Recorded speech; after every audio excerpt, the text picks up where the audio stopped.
Santosh Nagar circle పరిధిలో GHMC అధికారులు కాంట్రాక్టర్లు కుమ్మక్కై పనులు చేయకుండానే లక్షలాది రూపాయలు కాజేశారని విజిలెన్స్ విచారణ చేపట్టాలని IS Sadan corporator Jangam Shweta Madhukar Reddy demand చేశారు. బీజేపీ నేతలతో కలిసి కార్పొరేటర్ డిఎస్ నగర్లోని పెండింగ్ నిర్మాణ పనులను పరిశీలించారు.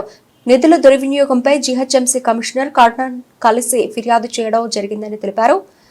నిధుల దుర్వినియోగానికి పాల్పడ్డ ఇంజనీరింగ్ క్వాలిటీ కంట్రోల్ అధికారులు సంబంధిత కాంట్రాక్టర్లపై క్రిమినల్ కేసులు నమోదు చేసి సొమ్ము రికవరీ చేయాలని డిమాండ్ చేశారు.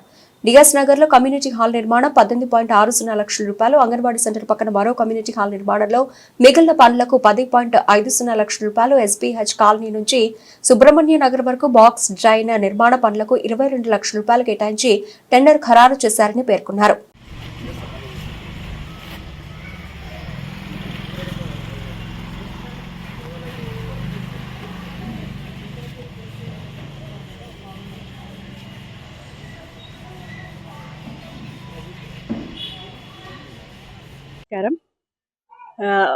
ముందుగా ఒక విషయం, ప్రతి ఊరికి ఏదో ఒక ఫేమస్ ఉంటది. ఏంది దాన్ని ఆ ఊరు గుర్తు పెట్టుకోవడానికి. అట్లనే మా ఐసోదన్ డివిజన్ కుంభకోణాలకి ఫేమస్ అయిపోయింది. ఏదైతే 2 months బ్యాక్ జరిగిన మేము బయట పెట్టిన కుంభకోణాలు పరంపర కంటిన్యూ అవుతూ ఇప్పుడు మా డివిజన్ లో ఇప్పుడు మనం నిలబడిన దగ్గర మళ్ళొక 3 కుంభకోణాలు బయటపడ్డాయి. ఏదైతే ఈ విషయం అంటే ఏ వర్క్స్ జరగలేదో దాని గురించి మేము అప్పుడు కన్నన్ గారిని కలిసి ఎంక్వైరీ చేయమని అడిగినాము.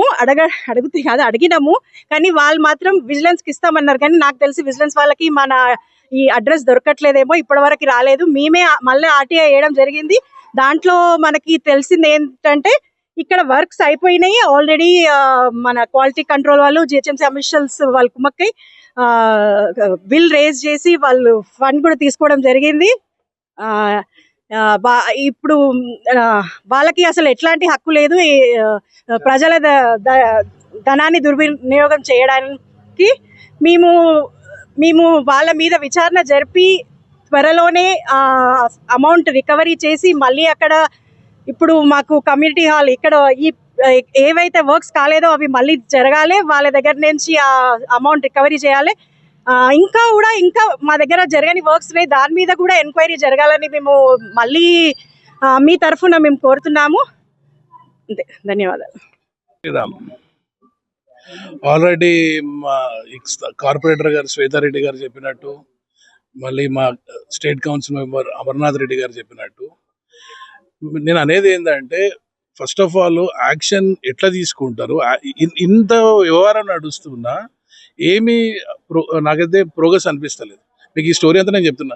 ఇప్పుడు ఇది ఎప్పుడు మరి ఫస్ట్ ఓపెన్ 99లో ఇది అందరు మళ్ళీ అది కట్టినగా అనుకోగలరు. ఇది 99లో కట్టిన కమిటీ హాల్, 93 సారీ, దాని ఎంబర్ టాయిలెట్స్ అది డిమాలిష్ చేసి ఇక్కడ కొత్త కమిటీ హాల్. ఇది 10,40,000 అంగన్వాడీ పక్క ఇంకొకటి. అంటే ఇది ఫస్ట్ ఎప్పుడో వేసిరు పిల్లర్లు. మళ్ళీ ఇది కూడా ఆ టైంలో అట్లాంటిది ఏమైనా భాగవతం ఉండను మాకు తెలియదు. కానీ మళ్ళీ ఆ భాగవతంలో ఈ స్టోరీ కూడా ఉండొచ్చు, తెలియదు. అది నేను కన్సర్న్ డిపార్ట్మెంట్స్ అడుగుతున్నాను. ఇంత ఈ లెవెల్ కరప్షన్ నడుస్తుంటే ఇప్పటి వరకు చలనం ఎందుకు లేదు? ఇప్పటికదే అదే లైన్లో ఉండ్రు వాళ్ళు. ఎవరికి ఆఫీసర్లకు భయం లేదు, భక్తి లేదు. ఈ వర్క్ల మీద ఇమీడియట్గా ఆ అమౌంట్ కలెక్ట్ చేయాలి, వాళ్ళ మీద కేసులు పెట్టాలి, ఆఫీసర్లు సస్పెండ్గా డిస్మిస్ చేయాలి. ఇంకా మాకు ఏమంటే డౌట్ వస్తుంది, ఇంకా 10 ఏళ్ళ చరిత్ర తీయాలి. వీటివన్నీ తీసి ఇట్లా ఎన్నెన్ని వర్కులు ఉన్నాయి, ఎన్నెన్ని వర్క్ కంప్లీట్ కాలేవు, ఏమున్నాయి అవన్నీ వసూలు చేయాలి. ఇప్పుడు ఒక మాట, ఇప్పుడు ఐఎస్ఎన్ డివిజన్ ఉంది, మాకు కొన్ని ఒక 15 కోట్ల వరకు శాంక్షన్ చేసారు.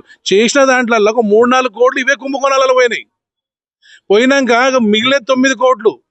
అంటే మేము ఏం చూపించుకోవాలి? అక్కడ మీరు రెయిన్ బజారు, డబిల్పూరా, తలాబ్ చెంచల, కుర్మగూడ, సంతోష్ నగర్కి 30-35 కోట్ల రూపాయలు ఇస్తారు. ఓన్లీ జిహెచ్ఎంసీ ఫండ్స్ అవి. ఇది ఎక్కడ న్యాయం ఇది అంటున్నా. అల్లా కూడా కుంభకోణాలు అవుతుంటే కూడా పట్టించుకున్న నాదులు లేడు ఇక్కడ. నేను తక్షణమే ఏమంటే డిమాండ్ చేస్తున్నా అంటే